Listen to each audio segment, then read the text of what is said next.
मराठवाड्यात गेल्या काही दिवसात पावसानं जवळपास 22 लाख हेक्टर पिकांचं नुकसान झालं आहे. त्यामुळे बळीराजा हताश आहे.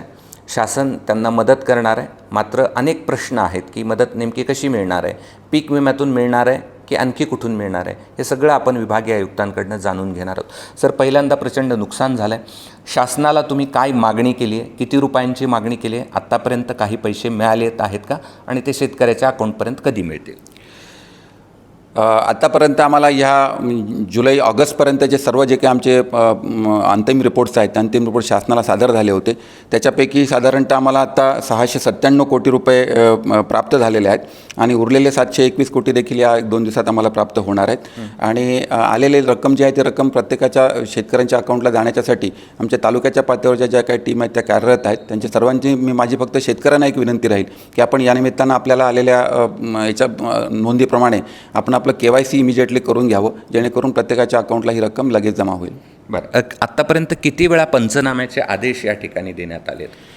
पंचनाम्याचे आदेश सलग आहेत, म्हणजे कारण मागच्या या 1 महिन्यापासून आम्ही सलग आम्ही अतिवृष्टीचा सामना करत आहोत. त्याच्यामुळे वेगळ्या वेळी असे वेगवेगळे आदेश देण्याची त्याला आवश्यकताच नव्हती.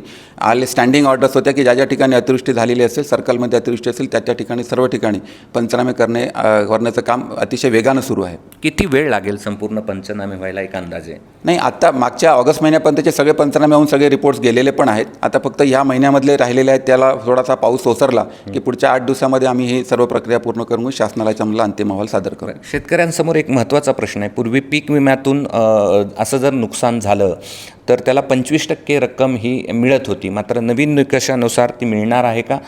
तर आणि पीक विम्याचे निकष नेमके काय आहेत? पीक विमा आता ह्या वर्षीपासून पीक विमा हा डायरेक्टली आपल्या पीक कापणी प्रयोगावरती अवलंबून राहणार आहे. त्यामुळे जेव्हा केव्हा याचे हार्वेस्टिंग झाल्यानंतर, पीक कापणी प्रयोग झाल्यानंतर जे काही पिकाचं नुकसान असेल त्याच्या स्टँडर्ड यील्डप्रमाणे प्रत्येकाला पीक विम्याची रक्कम अवेलेबल होईल. मग आता रक्कम कुठली मिळेल आणि कुठल्या निकषापासून? आता जी आहे ती आपली NDRFच्या गाईडलाईन्सप्रमाणे जी काही निकष शासनाने ठरवलेले आहेत त्याच्याप्रमाणे सर्व लोकांना या निकषाप्रमाणे आम्ही आता त्याची सगळ्यात डिमांड करतो आहोत. कधीपर्यंत मिळू शकेल? नाही, ही आता सबसिक्वेंट चालूच आहे, म्हणजे ही प्रक्रिया सुरूच आहे. जसजसे अबकडं आमच्याकडचे प्रपत्र फायनल होऊन जात आहे त्याप्रमाणे सर्व निधी आपल्याला प्राप्त होत आहे. साधारणतः मी मागे सांगितल्याप्रमाणे की आमच्याकडच्या जुलै महिन्यापर्यंतची सर्व जिल्ह्यांची माहिती, सर्व जिल्ह्यांची निधी जो आहे तो निधी प्राप्त पण झालेला आहे. ऑगस्ट महिन्यामधले देखील काही 2 जिल्हे वगळता सर्व जिल्ह्यांची देखील निधी प्राप्त झालेला आहे. गेल्या पावसाचे मिळालेत सर? मग गेला जो पाऊस झाला महिनाभरापूर्वी? हो, मी सांगितलं ना, जुलै महिन्यापर्यंतचे सर्व निधी जो आहे तो निधी खाली आलेला आहे.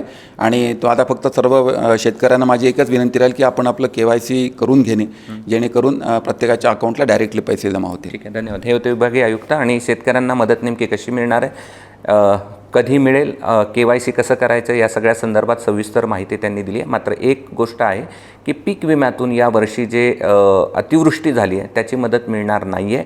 जी 25% रक्कम सुरुवातीला दिली जायची ती मिळणार नाही आहे. NDRF जे निकष आहेत त्यानुसारच शेतकऱ्यांना मदत मिळणार आहे अशी स्पष्टोक्ती त्यांनी केलेली आहे. आणि लवकरात लवकर मदत शेतकऱ्यांपर्यंत पोहोचण्यासाठी प्रशासन प्रयत्न करत असल्याचं देखील त्यांनी म्हटलं आहे. मी कृष्णा केंडे, ABP माझा, छत्रपती संभाजीनगर. ABP माझा, उघडा डोळे बघा नीट.